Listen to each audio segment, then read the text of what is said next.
arrive à un moment important. Bah, c'est ta photo sur les réseaux et tout. Donc, que vous avez apprécié l'année dernière, c'est la restitution du baromètre de la confiance. Donc, on a invité Arnaud Zegerman, le cofondateur et le directeur de Via Voice, l'institut qui nous a permis qui réalise ces études pour nous. Bien, bonjour à toutes et à tous. Alors, ravi de vous présenter cette nouvelle édition donc, de l'Observatoire qu'on réalise tous les ans pour le don en confiance. Juste, alors je ne vais pas vous embêter avec la méthodo, mais juste quand même pour vous dire que c'est très fiable. Quelques éléments rapides. Étude réalisée au début du mois de septembre, entre le 2 et le 11 septembre, auprès d'un échantillon national représentatif de la population française. On a interrogé 2002 personnes, plus de 2000 personnes, donc entre 18 ans et plus.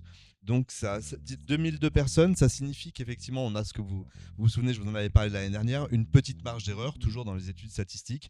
Donc en fait, la fiabilité des résultats est plus ou moins fiable à plus ou moins 2%. Voilà, c'est ce qu'il faut se dire. Alors, premier élément, effectivement, quelques éléments contextuels sur la confiance dans la société. Alors, je vais essayer quand même de dire les choses de manière positive parce qu'effectivement, on n'est pas dans une période très joyeuse, mais voilà, on va essayer de regarder ce que ça donne auprès des Français. Alors, le niveau de confiance. Je t'embête pas. Le niveau de confiance. De manière générale, êtes-vous une personne qui fait confiance aux autres? C'est la première question qu'on a posée. On a 61% des Français qui répondent oui. Bon, voilà, c'est stable, hein, 2%, c'est ce que je vous ai dit. On est dans un bon niveau de stabilité. Ce qui est intéressant, c'est qui sont les personnes qui ont particulièrement confiance à l'égard des autres. On voit que les donateurs sont dessus, hein, puisque les personnes qui donnent plusieurs fois par an, on passe de 61 à 71%. On a aussi selon le niveau de diplôme, une différence parce que plus vous êtes diplômé, plus votre niveau de confiance est élevé. D'accord. Après, sur le pourquoi, on pourra peut-être en parler dans les questions-réponses tout à l'heure. Je vais essayer de pas trop vous assommer de chiffres, mais quand même, je vous en donne quelques-uns. Alors, diriez-vous que vous êtes confiant pour l'avenir de vos proches, pour votre avenir? On est à 56 et 55%. Vous voyez, à l'échelle personnelle et à l'échelle de ses proches, le niveau de confiance est plutôt moyen. Mais dès lors qu'on passe à la société, le niveau de confiance est à 22% pour l'avenir de la société. Et pour l'avenir de la citoyenneté, de la solidarité entre citoyens, on est à 21%. Donc vous voyez, c'est un truc qui est très caractéristique des Français. Finalement, on a tendance à dire, pour moi, ça va pas trop mal. Pour mes proches, on va se débrouiller. En revanche, sur la société, c'est une vision très catastrophiste. Juste quelques éléments d'explication, parce que moi, ça me sidère toujours de voir ces résultats en France. Il faut savoir, on peut trouver des explications en disant ça va très mal, patati patata. La réalité, vous voyez chez nos voisins, en Allemagne, en Angleterre qui a un pays qui nous ressemble pas mal et qui a des problèmes un peu plus forts que les nôtres, on est à des niveaux de confiance à peu près 3 fois plus élevés.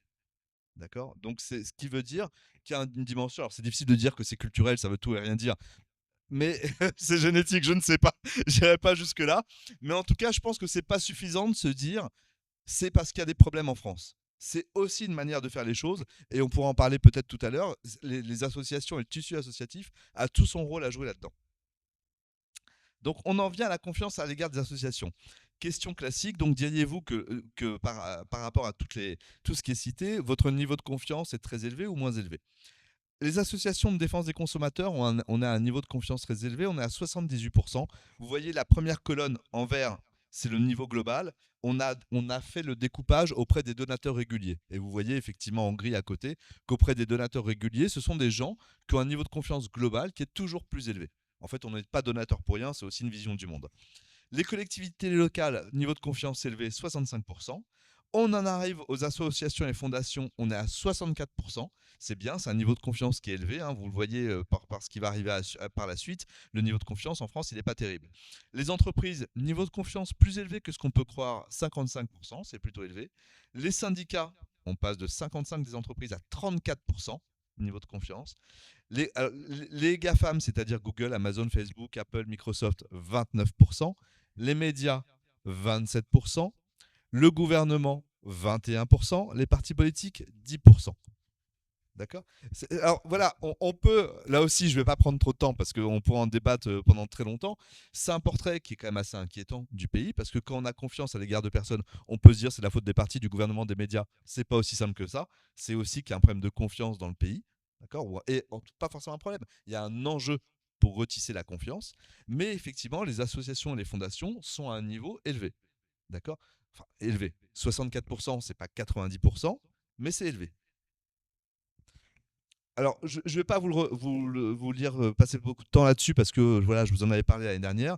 Il faut avoir conscience qu'il y a quand même des fluctuations possibles. C'est pas parce qu'on est à un niveau élevé que ça ne peut pas baisser. D'accord? Il faut faire attention avec ça.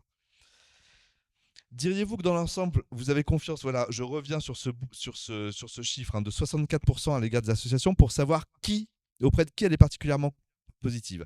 Ce qui est très intéressant, c'est que les jeunes, les 18-24, ce 64% de confiance à l'égard des associations, ils passent à 81%.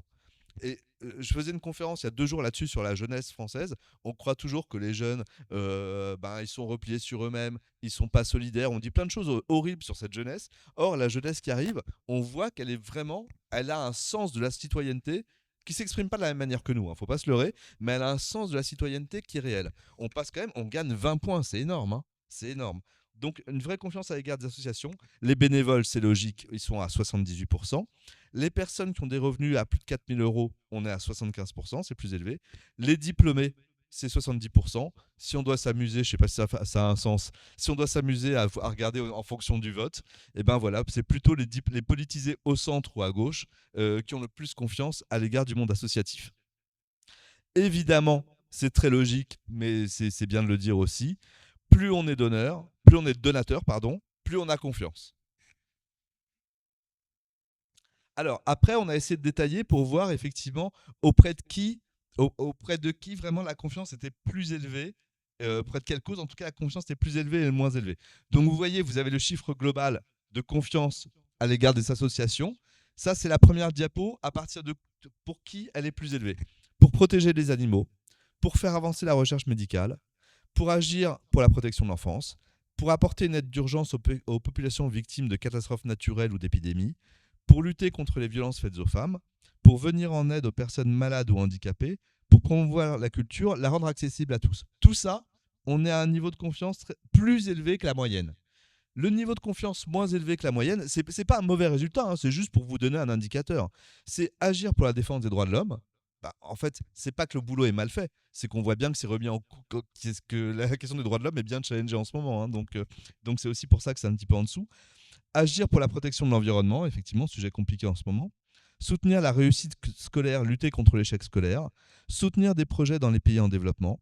Lutter contre toutes les formes de discrimination. Voilà, je ne vous les lis pas toutes, mais vous voyez, effectivement, on a un niveau de confiance moins élevé. Cela dit, le moins élevé est tout de même à 51%.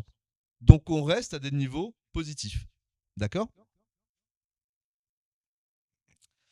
Alors les critères qui se détachent pour inspirer confiance, avant tout, donc la question, hein, pour chaque critère, indiquez s'il joue plus ou moins fortement sur la confiance que vous accordez aux associations et fondations qui font appel aux dons.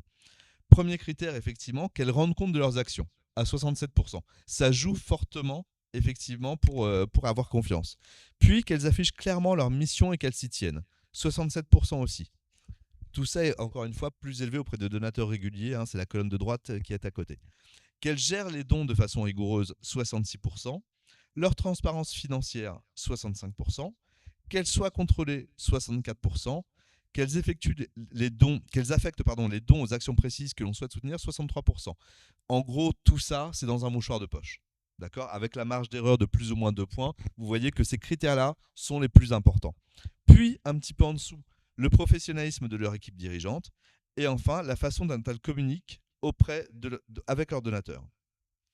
Autre élément, effectivement, qui apparaît après, la réputation. Ce qui se dit, vous voyez que là, on est à 50% et un peu moins, qu'il s'agisse d'une association ou fondation connue, la notoriété, ça joue, mais c'est pas que ça, qu'elles existent depuis longtemps, la façon dont elles se présentent, les informations disponibles sur leur site internet, 49%, qu'elles s'engagent sur des critères de RSE, 46%, qu'elles agissent près de chez vous, la proximité joue pas mal, hein, 41%, et enfin qu'elles soient internationales, qui est le seul critère qui est vraiment en retrait, où là on est à 22%.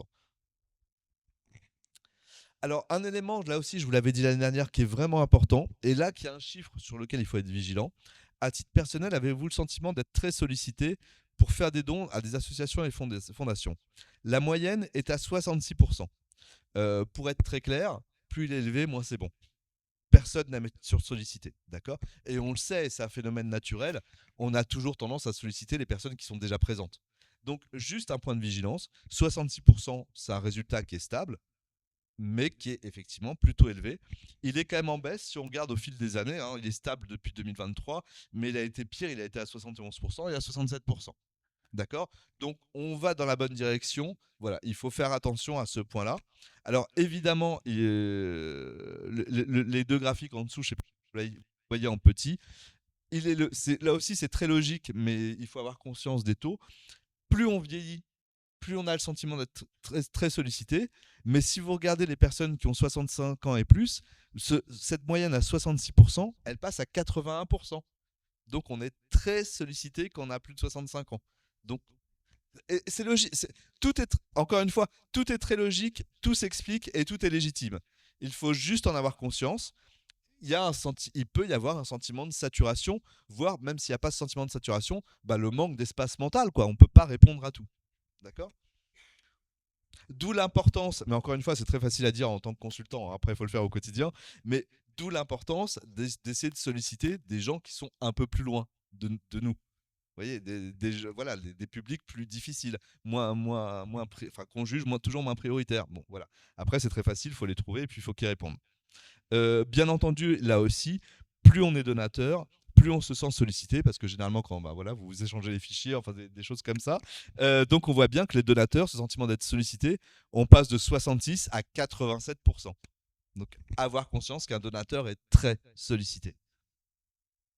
Et il me semble, juste un point, peut-être qu'on en parlera après dans les questions-réponses, que ce sentiment d'être sollicité, souvent, les gens vous donnent l'explication je ne donne pas plus ou je donne pas par manque d'argent. Bien sûr qu'il y a une question financière, mais quand vous êtes déjà très sollicité, il vous reste encore une fois moins d'espace mental. Je sais pas, c'est très beau de dire ça comme ça, mais voilà, on a moins d'espace pour s'occuper d'autre chose. Alors, sur les donateurs, on fait un petit focus sur qui ils sont. Donc, on a 80% des Français qui déclarent avoir déjà fait un don.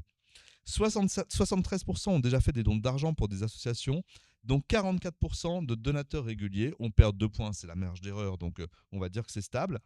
Pour les donateurs par de nouveaux moyens, on en a 52% qui ont déjà fait un arrondi solidaire, un don lors d'un événement caritatif en ligne ou qui ont participé à une cagnotte.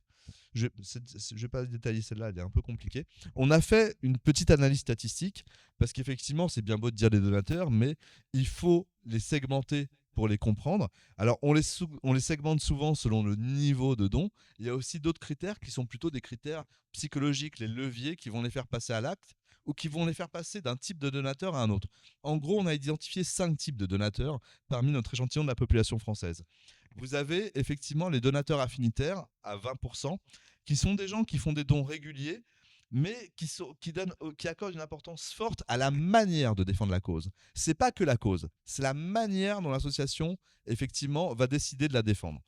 Puis, à côté de ces donateurs affinitaires, vous avez les engagés d'une cause qui, eux, font des dons réguliers. Mais ce qui compte pour eux aussi, c'est la cause elle-même. C'est pas forcément la manière de la défendre. Ce qui veut dire qu'ils peuvent être plus volatiles d'une association à une autre. D'accord? Puis, effectivement, en dessous, des personnes qui font des dons plus ponctuels, des volatiles et des intermittents. Vous voyez, selon ces mêmes critères, à 6%, vous avez les donneurs opportunistes. C'est effectivement typiquement la population qui fait des arrondis. Alors, ce qui est important, effectivement, c'est de se dire, j'ai pas de l'heure, j'espère que j'explose pas le temps. Vous me faites des grands signes. Voilà. Comment passer l'enjeu, effectivement, à chaque fois. Ah mince, vous voyez pas très bien, les couleurs ont été mal choisies. Comment passer de cette case-là à l'autre, puisqu'effectivement, ça donne de la fréquence et des dons plus réguliers. Je vous l'ai dit rapidement. Alors, effectivement, hop, c'est la diapo d'après. Comment on les fait passer de l'un à l'autre? Pour avoir des donateurs affinitaires, il faut insister sur l'aspect unique et l'approche de l'association. C'est important de vous différencier les uns des autres. Même si vous défendez les mêmes causes, la manière de la défendre, vos partis pris, c'est quelque chose qui effectivement va foncièrement à la fois vous permettre de vous singulariser, et là je parle quasiment d'un point de vue libéral, en tant que quelque part concurrents les uns des autres, mais aussi surtout de défendre une manière, une philosophie, et les gens ils sont très sensibles. D'accord? Il ne s'agit pas simplement d'appeler à la solidarité, il s'agit de dire nous c'est à ça, c'est ça qui nous préoccupe et voilà quelle est notre philosophie pour répondre au problème. Il faut fidéliser effectivement à la cause. Alors les gens disent que, enfin, pardon, j'essaie d'être neutre, offrir des cadeaux, ça marche.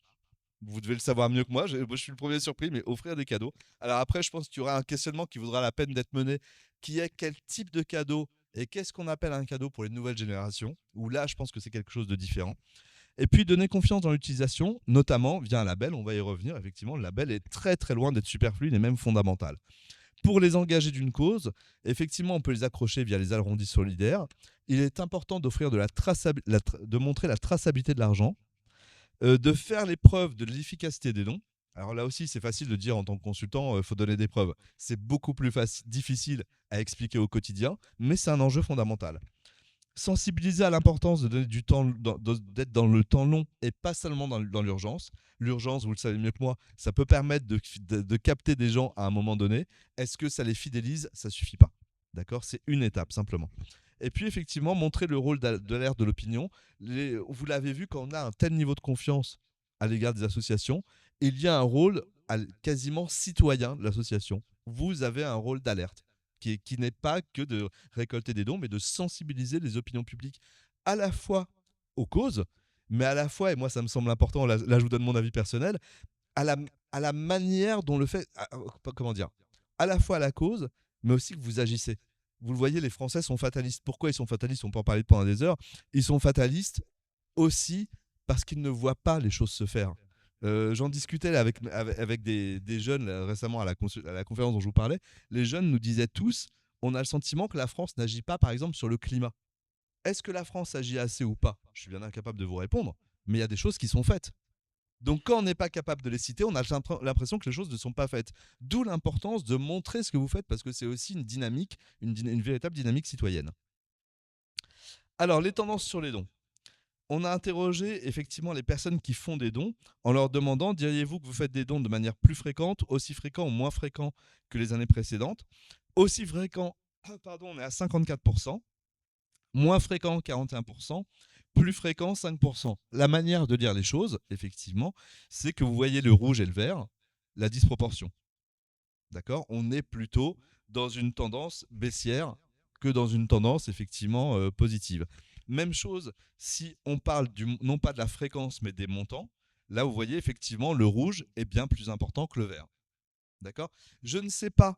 On est sur du déclaratif. Les gens racontent ce qu'ils veulent. Peut-être que ce n'est pas ce qu'ils font. Ce qui est important en leur demandant ce qu'ils pensent, c'est qu'effectivement, ça peut un peu présager de leur manière de voir les choses dans les années à venir. D'accord? Alors, il ne s'agit pas de vous inquiéter, il s'agit juste effectivement d'avoir une photographie pour trouver des parades à ça, et il y a des parades. Alors, diriez-vous que vous faites des dons à moins d'associations, plus d'associations, autant d'associations? Là aussi, vous voyez que le vert est bien plus restreint que le rouge. D'accord? Donc, on a tendance à donner à un peu moins d'associations, un peu moins d'argent, un peu moins souvent. D'accord? Cela dit, le orange, à chaque fois, et la stabilité est ce qu'il y a de plus important. Ce qui montre aussi l'attachement. C'est pas du tout en train de s'effondrer. C'est juste, effectivement, qu'il y a des questions à se poser pour ne pas avoir d'ennui dans les années qui viennent. Pour quelles raisons vous faites moins de dons que les années précédentes? Logiquement, la première réponse, c'est le manque d'argent. D'accord? On va pas, voilà, je vais pas, vous savez, vous connaissez les choses, vous regardez l'actualité, il y a des questions de pouvoir d'achat qui se posent, etc., etc. Après, manque d'argent, c'est difficile d'avoir prise là-dessus pour vous. Il y a d'autres éléments sur lesquels vous pouvez avoir prise. Donc, à mon avis, il faut plutôt regarder ce schéma à partir de la deuxième réponse. Vous ne savez pas de quelle manière votre don va être utilisé. Donc, effectivement, effort à faire là-dessus. Vous préférez vous engager d'une autre manière. On peut interpréter cette réponse de plein de manières aussi. Bon, voilà. Les dons ne changent rien à la situation. Ça fait écho à ce que je vous disais. Ça change certainement quelque chose, les dons. Qu'est-ce qu'on donne comme élément pour le faire savoir? Est-ce que c'est suffisamment clair? Les associations à qui vous faisiez des dons n'utilisent pas correctement ou efficacement l'argent qu'elles reçoivent. Vous avez 21%. C'est pas grand monde, mais voilà. Est-ce que c'est vrai? Est-ce que c'est pas vrai?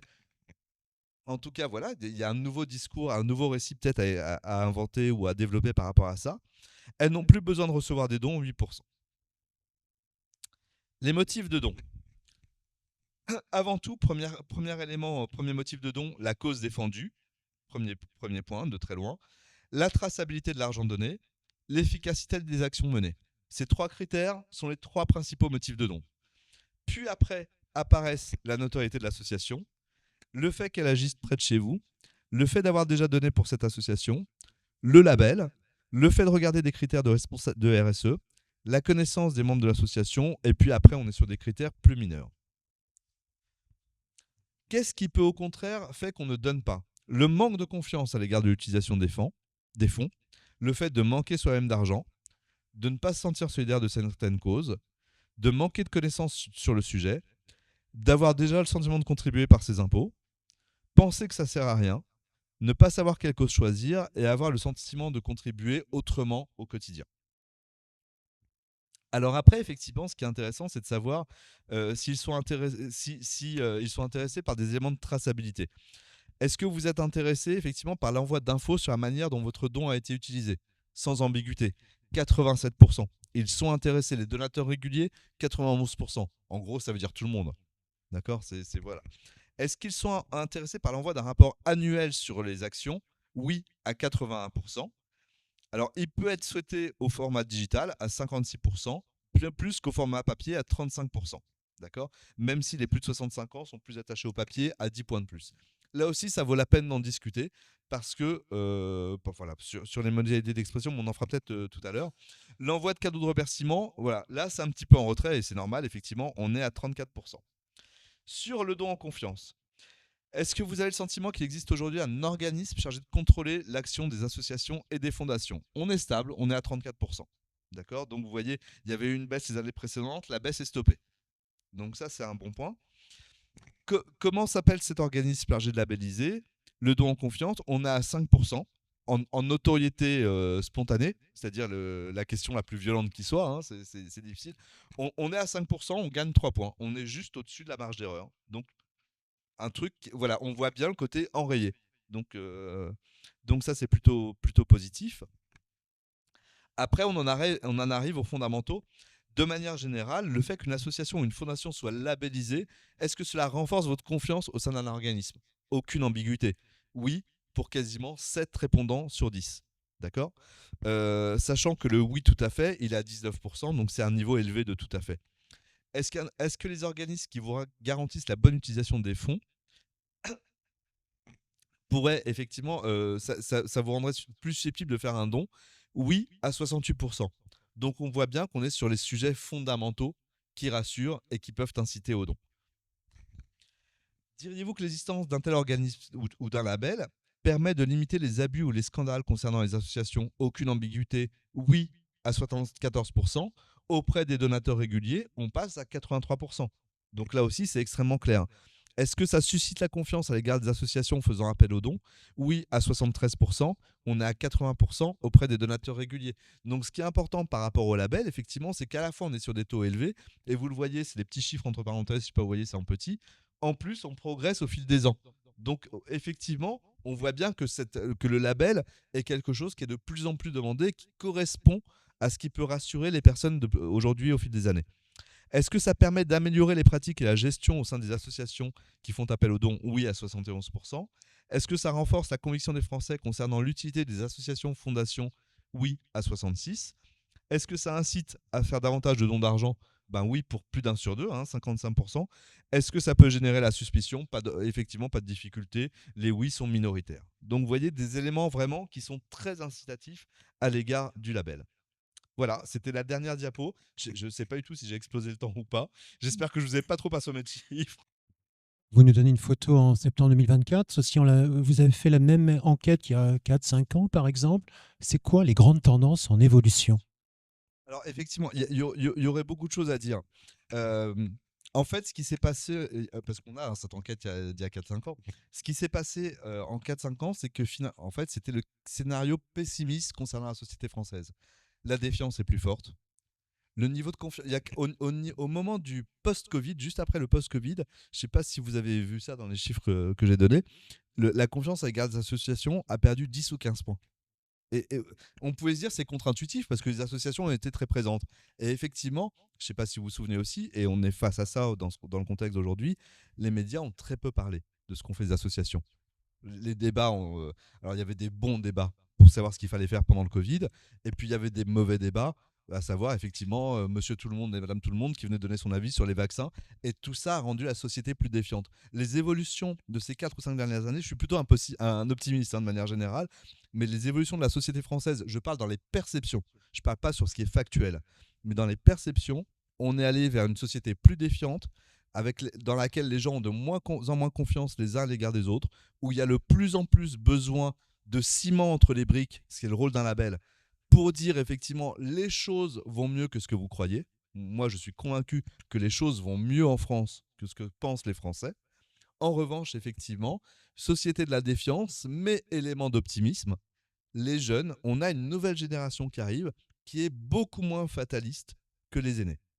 Et ça, effectivement, on a souvent une vision biaisée des jeunes, parce que là aussi, alors, je m'engueule pas mal avec les journalistes depuis quelques temps, mais les jeunes qu'ils mettent en avant sont souvent des caricatures un peu extrémistes, etc. La réalité, c'est qu'on est face à une jeunesse qui n'est pas fataliste, qui a envie de changer la société et qui a envie de le faire, mais pas à son corps défendant. C'est-à-dire qu'elle a envie de choisir le monde de demain. C'est une jeunesse qui est quand même plus internationale, qui est au courant de ce qui se passe ailleurs. Voilà, donc on a une jeunesse qui n'est pas du tout fataliste et vous le voyez, hein, vous pourrez regarder de nouveau les diapos. Je vous incite à regarder ce qu'on met en petit, c'est-à-dire les différences par sous-catégorie. Les jeunes sont souvent plus optimistes et plus positifs que les autres. Donc une société plus défiante, mais une jeunesse qui est là pour assurer un certain relais. Donc c'est le côté positif. J'ai une question par rapport à l'international. Vous avez indiqué que le critère d'activité à l'international était très en retrait.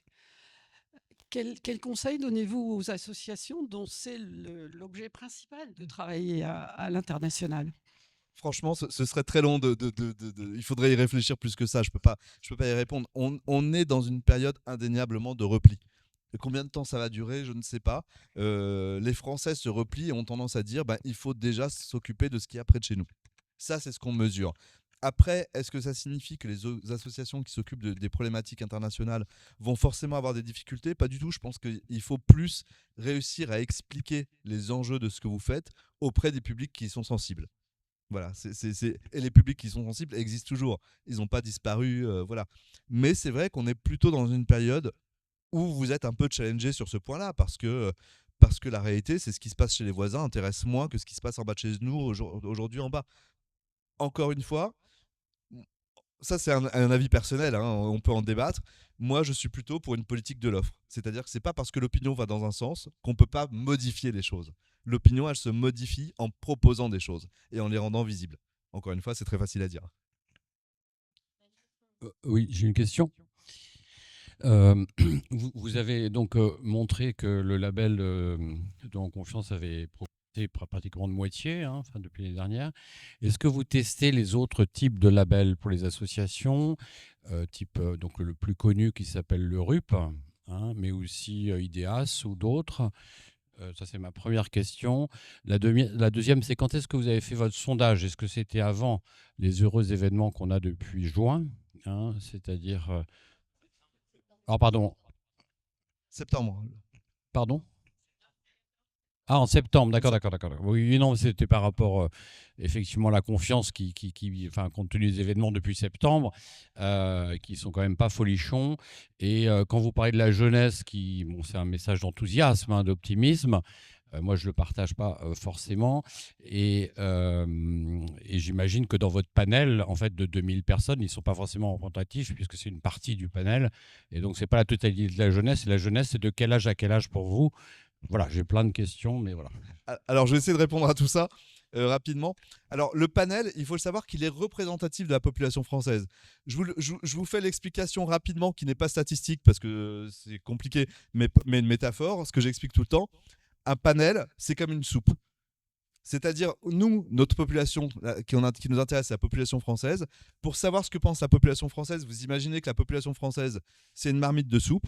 Nous, notre échantillon, c'est on va mélanger, on va faire en sorte qu'il y ait tout le monde, qu'il y ait la même chose, qu'il y ait tous les ingrédients, et on va prendre une cuillère. C'est la même chose en plus réduit. D'accord ? Donc, on tient compte de tous les critères qui peuvent rendre la population française dans toute sa diversité. Après, la réalité, c'est que tout échantillon a ses limites. Nous, nos échantillons aux instituts de sondage, ils ont une limite. On ne réussit pas à avoir les extrêmes de la société. On n'a pas les très riches, on n'a pas les très pauvres. Il faut être très clair. Mais pour le reste, on est pleinement représentatif. Alors après, sur ce que vous disiez sur la jeunesse, mon discours de sociologue, de quelqu'un qui analyse la société sur la jeunesse, n'a strictement rien à voir avec mon discours de patron. En tant que patron, mes jeunes, j'ai envie de les balancer par la fenêtre. Faut être très clair. Je n'en peux plus. D'accord ? Je le fais pas, je vous rassure. Mais clairement, effectivement, vous pouvez vous dire, ils sont plus difficiles à manager, ils sont plus difficiles à gérer, vous les formez, ils se tirent, voilà. Quand vous creusez, et heureusement que j'ai mes enquêtes pour savoir ça, c'est pas de la mauvaise foi de leur part. Ils bénéficient. Pourquoi, en tant que patron, je suis agacé? Parce que vous formez des gens, ils s'en vont. En fait, c'est pour des bonnes raisons. C'est qu'il faut savoir que la jeunesse aujourd'hui est au plein emploi. La jeunesse, en tout cas, de cadre. Donc, on aurait fait la même chose à leur place, hein. Franchement, on vous propose un poste ailleurs un peu mieux payé, vous vous tirez. Donc, ça, c'est l'aspect, effectivement, il peut y avoir un décalage entre ce qu'on ressent et puis la réalité de ce qu'ils vivent. Moi, je trouve que c'est une jeunesse quand même qui est intéressante parce qu'on le voit, encore une fois, on a tendance à être exaspéré déjà. En vieillissant, on est toujours exaspéré par les jeunes, il faut quand même en avoir conscience, hein. J'en fais l'expérience amère tous les jours, voilà, c'est quand même compliqué. Et puis, c'est une jeunesse, il ne faut pas l'oublier. Si on regarde la cartographie de la jeunesse aujourd'hui, on se dit, bon ben voilà, les milléniaux, ce qu'on appelle la génération Z, la Gen Z, ils sont nés à partir de 2000. On peut se dire, finalement, ils naissent dans des conditions faciles, etc. Qu'est-ce qu'ils ont vécu? Qu'est-ce qu'elle a vécu, la Gen Z, depuis qu'elle est née? Bébé, le 11 septembre 2001. Ça veut dire que vous grandissez dans un monde qui n'est pas vraiment en sécurité. En 2008, vous avez une crise financière colossale. Encore une fois, on peut se dire qu'ils étaient enfants, mais c'est quand même le contexte dans lequel vous grandissez. 2008, une crise colossale. 2015, un pays en proie à une série d'attentats. Puis le Covid, le confinement.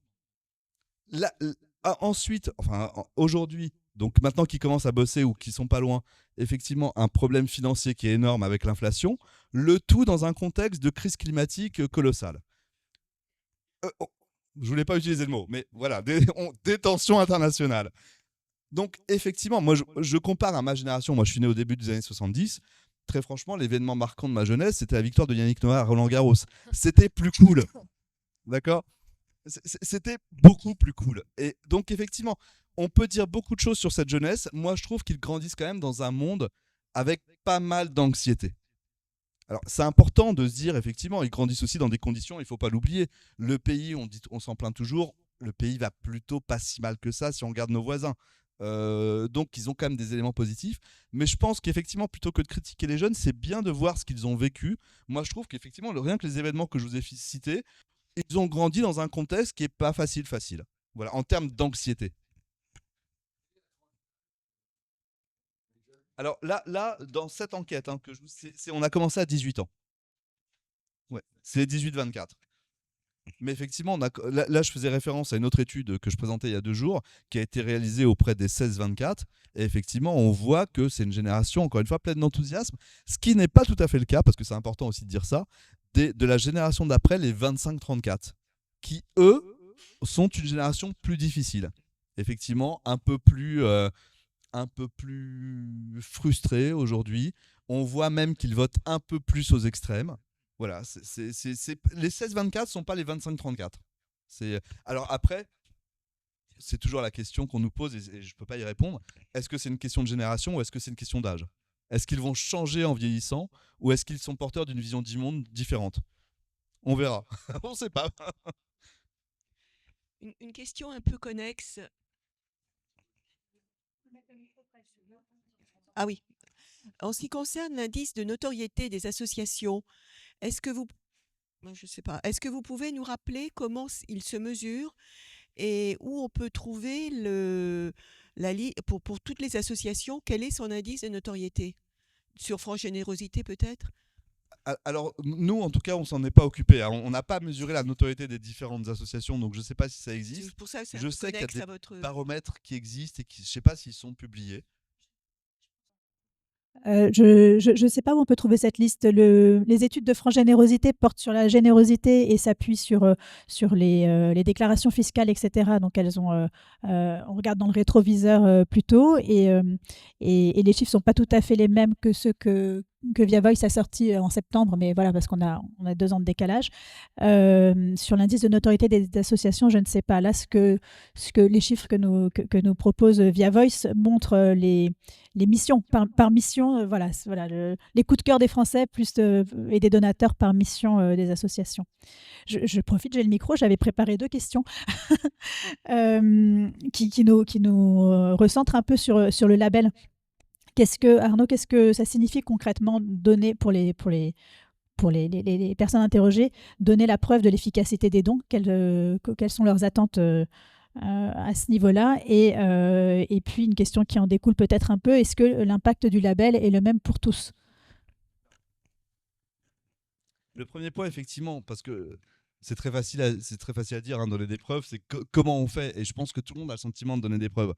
Le premier point, moi, qui me semble important, même si encore une fois, ça mériterait d'être développé, c'est de ne plus simplement appeler à la générosité. L'appel à la générosité n'est pas suffisant. Il faut dire qu'est-ce qu'on fait concrètement, qu'est-ce qui va être fait, qu'est-ce qu'on a réussi à changer. Le deuxième point, effectivement, une fois qu'on dit quelle solution on trouve, et c'est vraiment, j'utilise le mot sciemment. Le mot solution me paraît très important. D'accord? C'est vraiment quelle solution on identifie. Le deuxième, c'est effectivement, on est là au don en confiance, expliquer ce qu'est un label. Il ne suffit pas de dire je suis labellisé. C'est pas défensif. C'est montrer dans quelle démarche on est et pourquoi on a fait on est labellisé et qu'est-ce que ça change. Encore une fois, on a toujours tendance à se dire on a fait quelque chose, paf, on met le tampon, c'est réglé. Non, on explique la démarche. Et cette pédagogie, encore une fois, je vous ai montré ces chiffres sur le niveau de confiance dans la société qui est faible. Alors on peut se dire effectivement, ils ont un label, on est tranquille. Non, ça suffit pas. Ça suffit pas, il faut donner de la confiance, d'accord, et donner des preuves de la confiance. Et le troisième point, effectivement, qui me paraît fondamental, c'est de développer la pédagogie de ce qui est fait. Vous connaissez tous parfaitement vos sujets d'expertise. Le grand public, les donateurs, un petit peu moins. N'ayez pas peur d'être pédagogue, dites vraiment les choses, expliquez le plus possible. Et moi, j'ai toujours envie de dire, testez vos arguments auprès de personnes qui n'y connaissent rien. Elles doivent avoir compris spontanément et immédiatement. Parce que c'est compliqué, on ne se rend pas compte à quel point on est expert d'un sujet quand on baigne dedans toute la journée. Donc on jargonne, donc on a des partis pris, mais on n'est même plus capable d'expliquer que c'est des partis pris parce que ça paraît naturel. Donc il est très important d'expliquer. Alors après, effectivement, l'impact du label, est-ce qu'il est le même pour tous? Clairement, ce que je trouve vraiment intéressant, c'est qu'il est encore plus fort auprès de deux populations, qui sont les nouveaux donateurs et les jeunes. Donc, ce que je trouve intéressant, le label pourrait avoir effectivement la bonne image qu'il a, on pourrait recueillir des choses positives, mais auprès d'une population plus âgée. Ce qui est intéressant, si vous le recueillez auprès des jeunes et des nouveaux donateurs, c'est qu'on voit que de manière prospective, c'est la dynamique vers laquelle il faut aller pour faire passer à l'acte, ou en tout cas contribuer à faire passer à l'acte, et surtout renforcer la confiance au sein des années à venir. Donc moi, c'est ce qui me paraît important, ce côté prospectif, où en se projetant, on est clairement dans un label qui rassure et qui permet et qui contribue vraiment au passage à l'acte. En tant que bénévole contrôleur des organisations labellisées, vous êtes au contact d'une centaine d'organisations.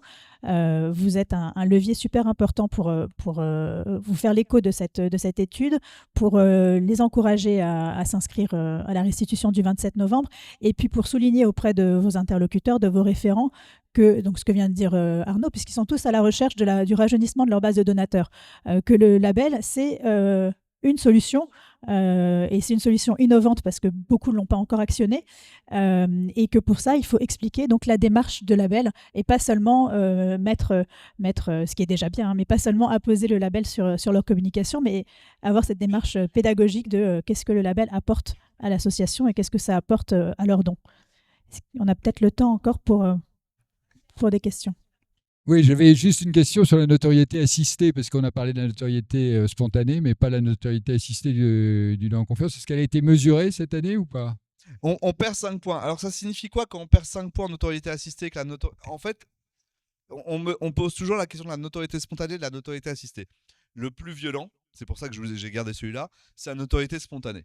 Puisque c'est très dur, hein, on demande aux personnes quel est le nom. D'accord? Le fait effectivement qu'on a un bon résultat de notoriété spontanée, c'est l'élément le plus rassurant. La notoriété assistée perd un petit peu, alors on est à peine plus que la marge d'erreur. Honnêtement, ça ne m'inquiète pas plus que ça, vu que la notoriété spontanée est bonne. Donc voilà, je pense que c'est le principal indicateur à regarder. Après, encore une fois, je vous l'ai dit ça l'année dernière, on enraye la dynamique qui baissait, c'est une bonne chose. La notoriété, très franchement, c'est du temps et de l'argent. Donc, il n'y a pas de magie. Donc, c'est du temps. Vraiment, il ne faut pas croire qu'on regagne des points de notoriété facilement. C'est vraiment long, c'est vraiment cher. Et après, effectivement, et on en discute ensemble, c'est pas que du temps et de l'argent, c'est de la réflexion, c'est de la stratégie. Mais voilà, pensez aux marques tout simplement que vous connaissez du jour au lendemain et regardez à quel point elles ont matraqué. Voilà. Patrick, vous avez peut-être aussi en tête que l'année dernière, on avait gagné quelques points en notoriété assistée. C'était un gain qui nous faisait sourire parce que ça suivait l'émission Cache Investigation. Donc, on préfère avoir un gain sur notre notoriété spontanée 2 ans après, où les gens connaissent le don en confiance et le site spontanément, que des gens qui ont déjà vu le label. Ah oui, mais je ne sais plus trop. Peut-être que c'était à la télé. Ah oui, ça y est, je me souviens. Non.